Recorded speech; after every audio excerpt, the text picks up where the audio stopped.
જો અહીંયા દ્ર અને દ્ર બરાબર એ અક્ષર કઈ રીતે બને છે તો ખોડો દ ખોડો ર અને આ ત્રણ અક્ષર જ્યારે ભેગા થાય ત્યારે દ્ર અને દ્ર આ અક્ષર બને છે.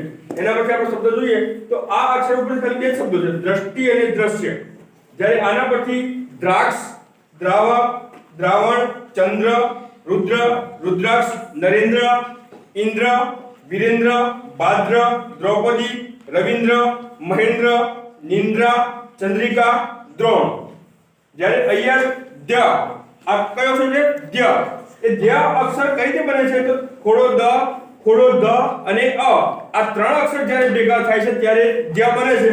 એના પછી આપણે કેટલાક શબ્દો જોઈએ તો શુદ્ધ, બુદ્ધ, યોદ્ધા, પદ્ધતિ, સિદ્ધાર્થ, અનિરુદ્ધ, બુદ્ધિ, તાલબદ્ધ, ઉદ્ધાર, પ્રતિબદ્ધ, બુદ્ધિશાળી, બુદ્ધિવાદી, વિરુદ્ધ, પદ્ધતિસર, શુદ્ધિકરણ, સુપ્રસિદ્ધ.